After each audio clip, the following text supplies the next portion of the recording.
Hello guys, मैं आपको last video में डबल इंटरसेप्ट फॉर्म करवाई है। डबल इंटरसेप्ट फॉर्म के अंदर एक क्वेश्चन था, थर्ड नंबर क्वेश्चन। मैंने उसकी नीचे लिख दिया कि थर्ड या फोर्थ नंबर क्वेश्चन था, मैंने उसके अंदर लिख दिया कि ये क्वेश्चन स्लोप इंटरसेप्ट फॉर्म से भी सोल्व हो सकता है। अगली फॉर्म मैं शुरू करवाने जा रहा हूं, फोर्थ फॉर्म, नॉर्मल फॉर्म या परपेंडिकुलर फॉर्म।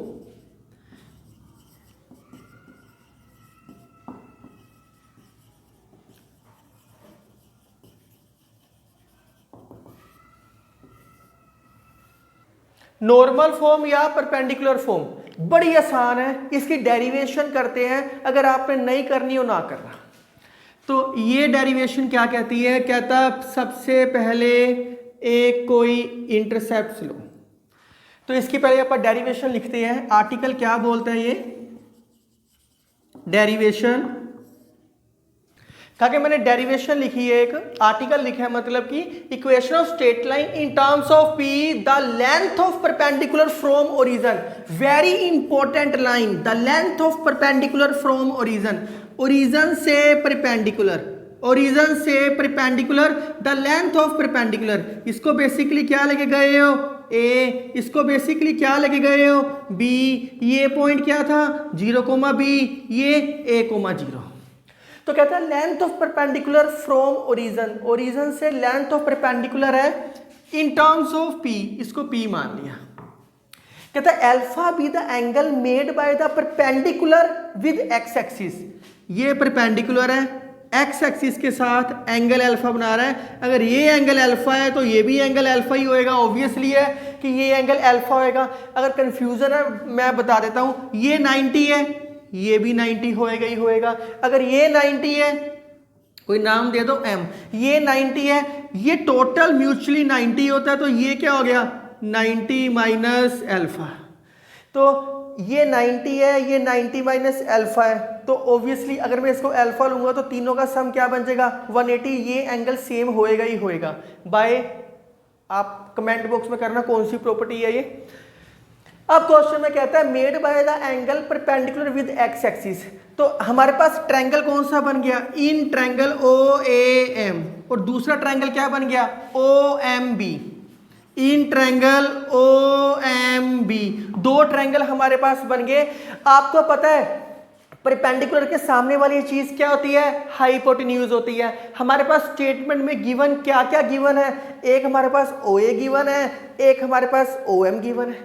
मैं फिर रिपीट कर रहा हूं, एक हमारे पास OA गिवन है, एक हमारे पास OM गिवन है। इन ट्रायंगल OAM के अंदर क्या होएगा? जो जिसकी वैल्यू गिवन होती है हमने बेसिकली उसी की वैल्यू निकालनी होती है ना। तो इसमें क्या करेंगे?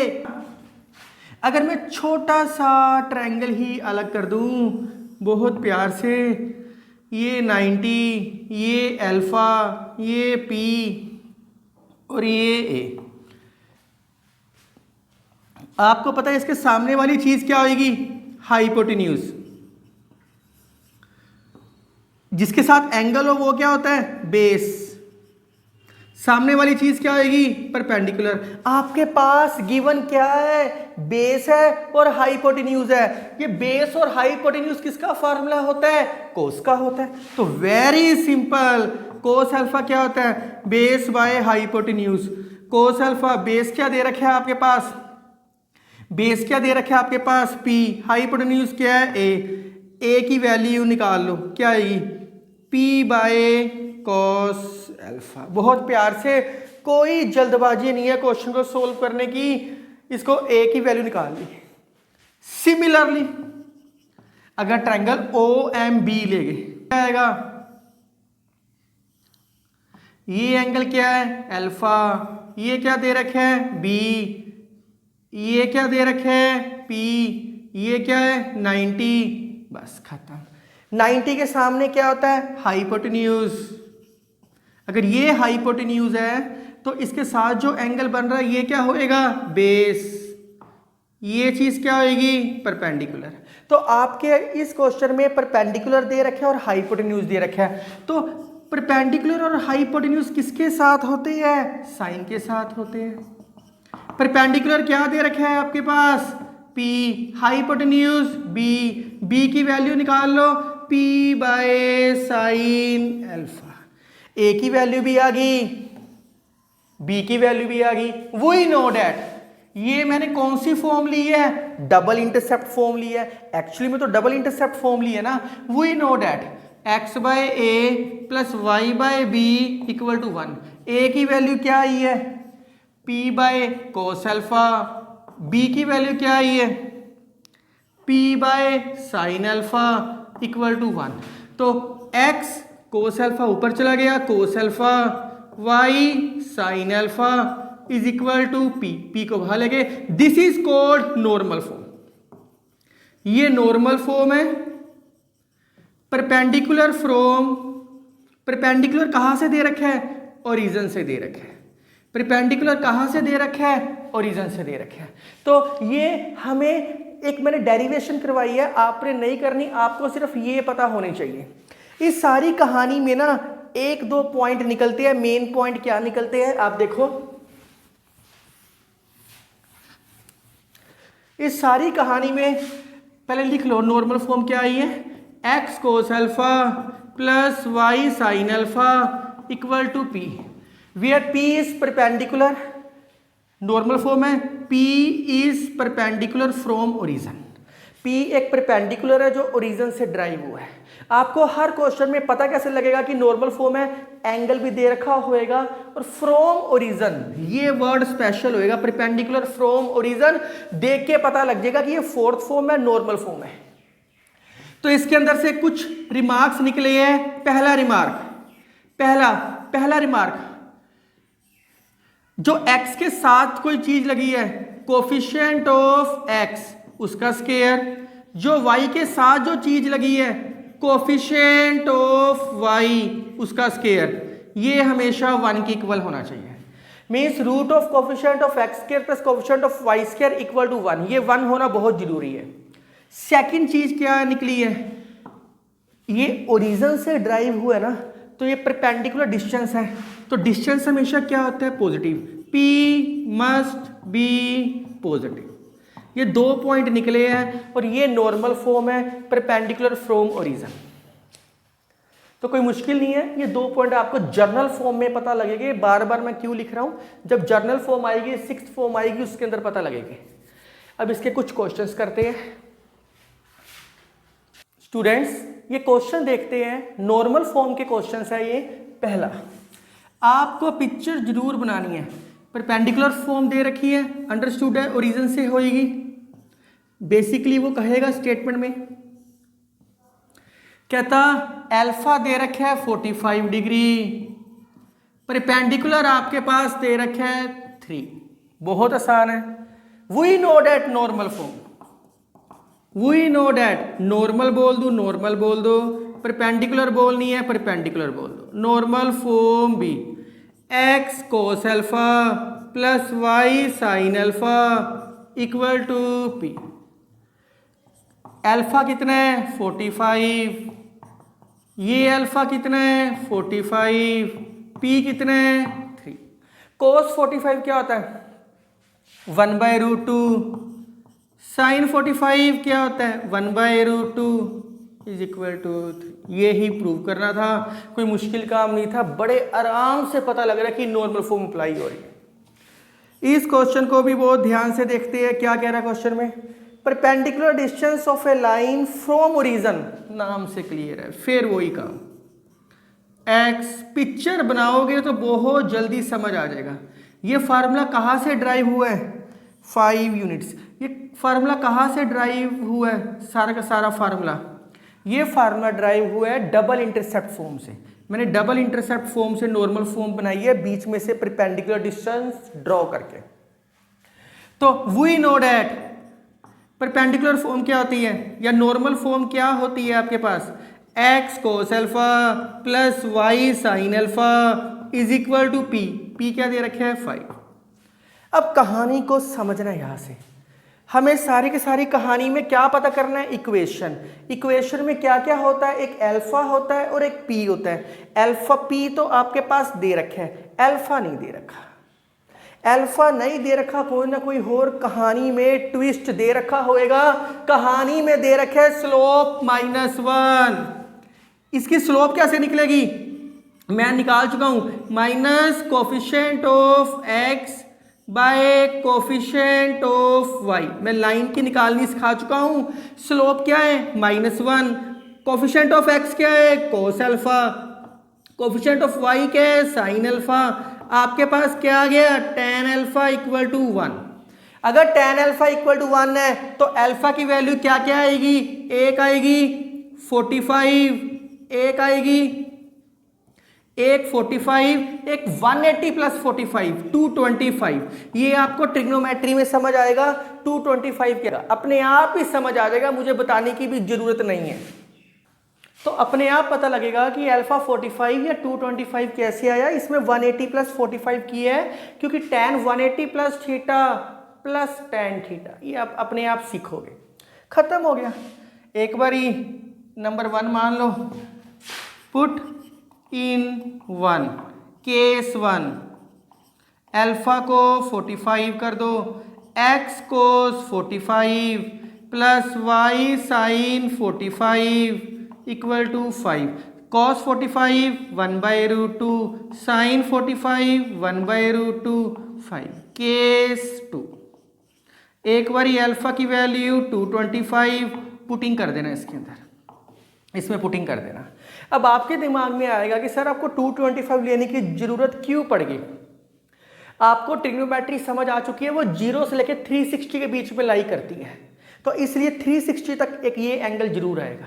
इसके बाद भी आएगा, वो आएगा 405, लेकिन वो 360 से बाहर है। ट्रिग्नोमेट्री करने के बाद अपने आप समझ आ जाएगी।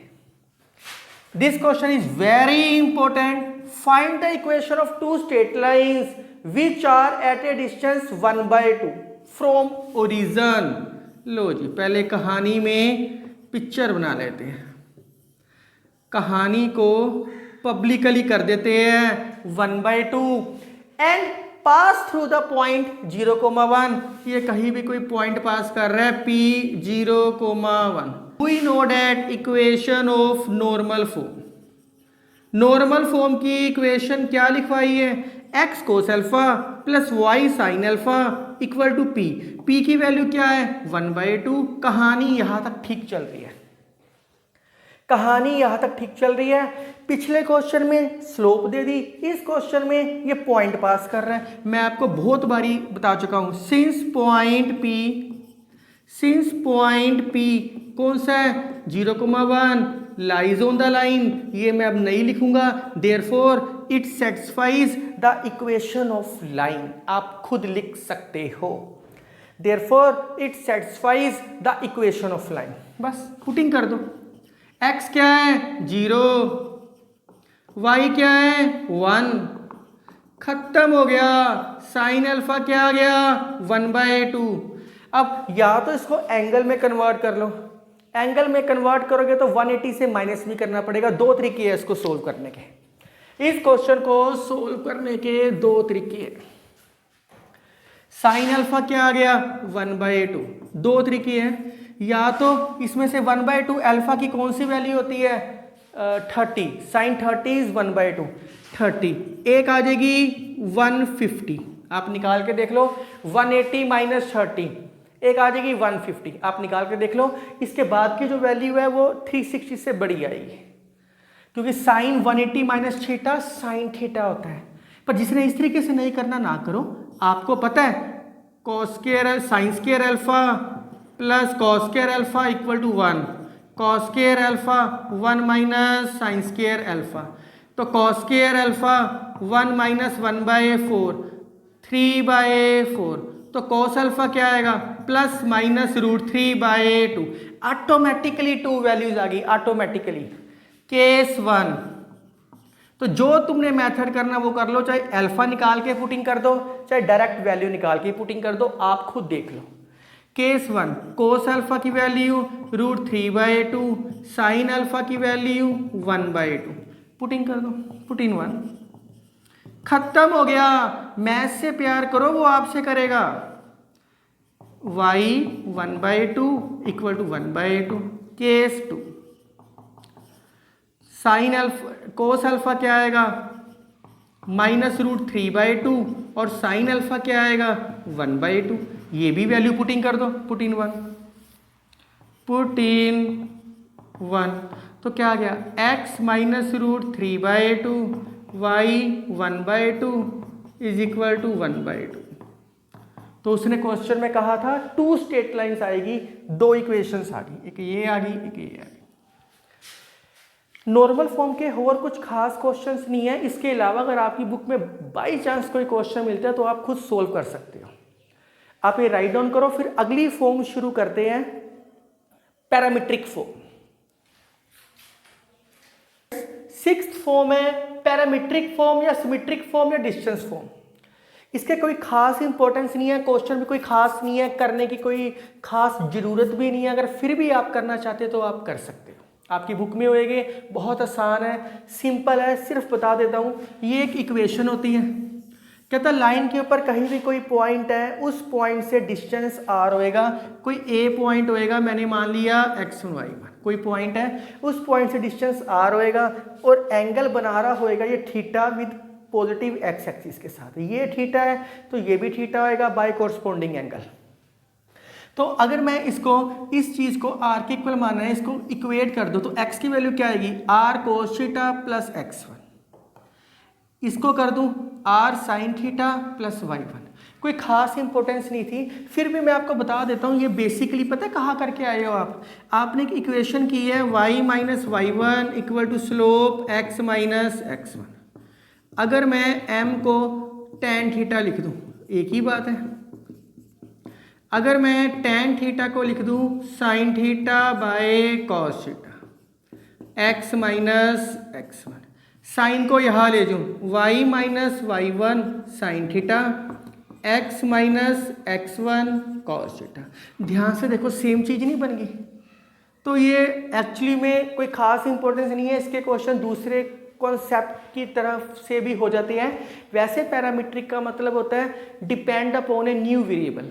x भी चीज किसी थीटे के पास जा रहा है, y भी किसी थीटे के पास जा रहा है। पैरामीट्रिक का फॉर्म होता है x कोई नई चीज के साथ पास जा रहा है, y भी कोई नई चीज के पास जा रहा है। तो इन दोनों को कंबाइन करना मतलब x y की वैल्यू निकालनी है, इज कॉल्ड पैरामीट्रिक फॉर्म। तो इस वीडियो में सिर्फ इतना ही, कोई खास प्रैक्टिस क्वेश्चन देने की भी ज़रूरत नहीं है, मुझे इजी था। अगली video part number 6 most important video है, general equation of the form. तो आज के लिए sufficient. Thank you, take care.